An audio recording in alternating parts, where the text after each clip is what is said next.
हरे कृष्णा, राधे राधे। हम सभी साधक वैदेही की आत्मकथा श्रवण कर रहे हैं। भाग 45 गतांग से आगे।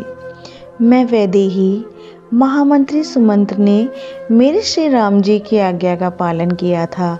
रथ को उछालते हुए ले गए थे।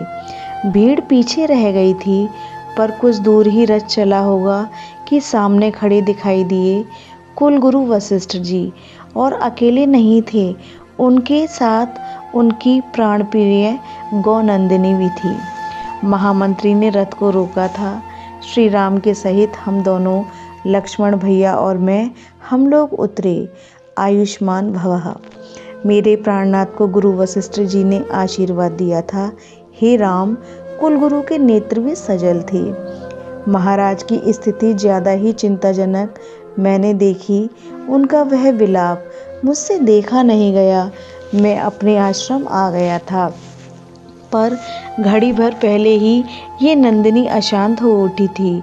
इधर उधर भागना, बेचैनी इसमें स्पष्ट दिखाई दे रही थी। मैं समझ गया। मैंने अपनी इस गाय नंदिनी को पकड़कर पूछा, राम से मिलना है? बस तुम्हारा नाम लेते ही इसने हाँ में सिर हिलाया। हे राम, तुम जा रहे हो, पर अवध का क्या होगा? ये सोच सोचकर मैं ज़्यादा ही परेशान हो रहा हूँ। पता नहीं विधाता क्या चाहता है। हे गुरुदेव, श्री राम चरणों में झुक गए थे गुरु वशिष्ठ जी के। हे गुरुदेव, इस राम की एक प्रार्थना है। क्या कहना चाहते हो राम, कहो। गुरु ने आज्ञा दे दी थी। हे गुरुदेव, मेरी माँ कैकेयी की अवज्ञा उपेक्षा नहीं होनी चाहिए। मेरी माँ कैकेयी ने कुछ गलती हुई है। हे गुरुदेव, आप तो जानते हैं, मैं ही नहीं चाहता था कि मेरा राज्याभिषेक अभी हो। मैं आर्यावर्त में घूम घूम कर पहले सबको देखना चाहता था। ये सब मेरी इच्छा से ही हुआ है गुरुदेव। मेरे श्री राम चरणों में बैठ गए गुरु वशिष्ठ जी के। हे राम, अब कठिन ही नहीं, मुझे तो असंभव सा प्रतीत हो रहा है कि कैकेयी वापस अपना पहले जैसा सम्मान अवध में पा लेगी। सबके हृदय से उतर गई है कैकेयी। हे राम, आज के समय में कैकेयी को अपना बोलने वाला कोई नहीं है। ऐसी विपदा को स्वयं ही तो आमंत्रित किया है कैकेयी ने, गुरुदेव ने कहा। श्री राम कुछ पल के लिए ही नहीं बोले। फिर कुछ देर बाद ही गुरुदेव ने कहा, भरत को राजा अवश्य बनाइएगा, वो स्वीकार करे तो। हे राम, मुझे तो लगता है भरत स्वीकार नहीं करेगा। श्री राम फिर सोच में पड़ गए थे, पर घड़ी भर बाद ही मुस्कान चेहरे में बिखर गई थी। श्री राम के, अब मुझे आज्ञा दे गुरुदेव। श्री राम ने आज्ञा मांगी और 4 कदम आगे बढ़कर नंदिनी गाय को अपने गले से लगा लिया था। नंदिनी गाय ने श्री राम का सिर सूंघा। मैंने प्रदक्षिणा की गाय नंदिनी की, और जब मैंने अपना सिर नंदिनी के पैरों में रखा, तब मेरे सिर में अपना गला रख दिया था नंदिनी ने। हुंकार देते हुए लक्ष्मण की ओर देखा था नंदिनी ने। हे राम, नंदिनी का आशीर्वाद कभी व्यर्थ नहीं जाता। ये आप सबको मंगल का आशीर्वाद दे रही है। मेरे श्री राम नंदिनी के आगे हाथ जोड़कर खड़े हो गए थे। हे गौ माता नंदिनी, अब ये अवध आपको ही सौंपे जा रहा हूँ। इसकी रक्षा करना। अयोध्या का राज्य, प्रजा की रक्षा का दायित्व भार आपको देता हूँ माता नंदिनी। आप इस अयोध्या का ध्यान रखिएगा। श्री राम ने नंदिनी से प्रार्थना की। तब नंदिनी ने अपने दक्षिण पैर से भूमि को कुरेदकर हाँ में सिर हिलाया। गुरुदेव आनंदित हो गए थे। हे राम, नंदिनी ने आपकी प्रार्थना स्वीकार कर ली है। अब किसी शत्रु की हिम्मत नहीं होगी कि अयोध्या की तरफ देख भी ले। हे राम, तुम धर्मज्ञ हो, तुम सत्य संकल्प राम हो जाओ। तुम्हारी ये वन की यात्रा धर्म की यात्रा बने। जाओ राम। गुरु वशिष्ठ जी ने भी आशीर्वाद दे दिया था। तभी पीछे से हजारों लोग, राम हमें भी ले चलो अपने साथ। मुड़कर देखा तो एक विलक्षण दृश्य दिखाई दिया। गौ, हाथी, घोड़े, अन्य पशु और उनके पीछे हजारों की संख्या में जनसैलाब। इतना ही नहीं, ब्राह्मण वर्ग, सब वैदिक मंत्रों का उच्चारण करते हुए आ रहे थे। हे राम, तुम रथ में जाओ, गुरु वशिष्ठ जी ने कहा। कैसे जाऊं रथ में मैं गुरुदेव? मेरे सम्मान्य लोग पैदल चलें और मैं रथ में चलूं, ये उचित नहीं होगा।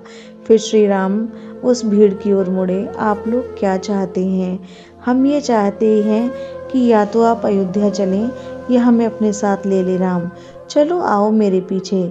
इतना कहकर मेरे श्री राम पैदल ही चल पड़े थे, गुरुदेव को प्रणाम करते हुए।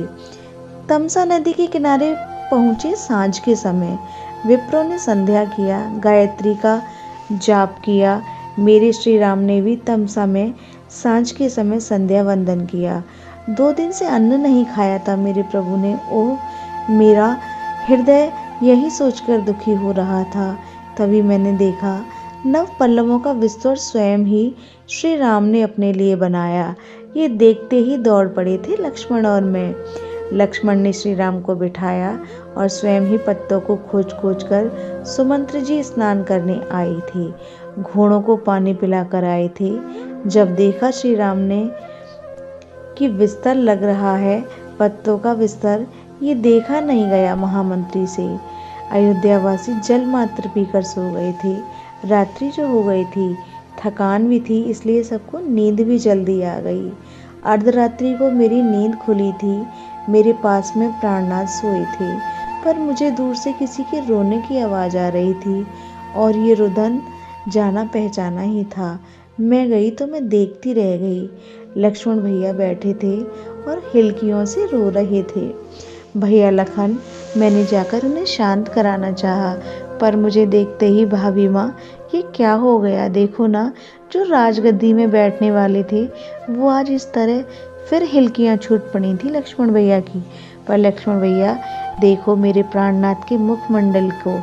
मैंने कहा, लक्ष्मण भैया देखो, उस राजमहल में, राजमहल के रेशमी गद्दे में सोते हुए जितना प्रसन्न मुखमंडल इनका रहता था, आज इन पत्तों में सोते हुए भी कोई म्लानता इनके मुख में नहीं दिखाई दे रही। तभी मैंने और लक्ष्मण ने फिर एक कोने में से किसी की रोने की आवाज़ सुनी। लक्ष्मण ने अपने आंसू पोंछे और हम दोनों उसी तरफ गए थे। महामंत्री जी, मैं चौंक गई थी। ये तो बच्चों की तरह बिलख रहे थे। रोने की आवाज़ ना आ जाए, इसके लिए इन्होंने अपना उत्तरीय मुंह में भी दबा रखा था। पर हम लोगों ने जब यह देखा तब भीतर का गुबार और बाहर निकल आया। हे लक्ष्मण, ये क्या हो गया? ऐसे कोमल राम आज इस धरती में इस तरह। तात सुमंत्र पीछे से आवाज आई।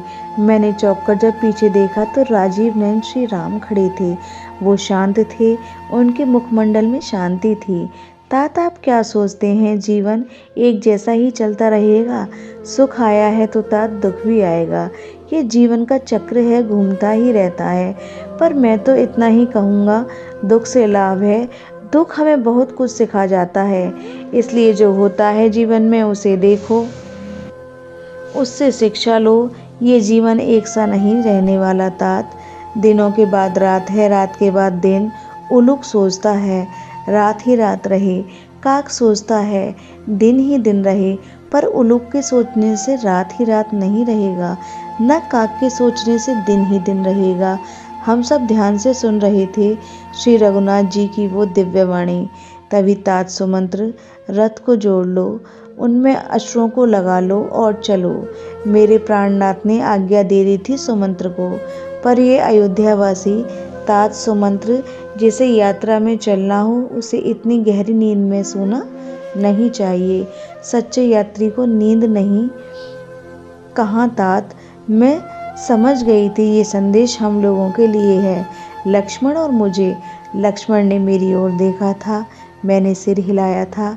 बात सही तो है, यात्रा में चलने वालों को चैन की नींद सोने का विचार ही त्याग देना चाहिए। चैन की नींद सोनी है तो फिर यात्रा में ही ना चलो, जागो जागृति। सुमंत्र जी रथ ले आए थे, अयोध्यावासी सोते रहे। रथ में हम लोग बैठ गए और रथ धीरे धीरे आगे बढ़ गया था। यह प्रसंग अब यहीं विश्राम लेता है। हरे कृष्णा, राधे राधे।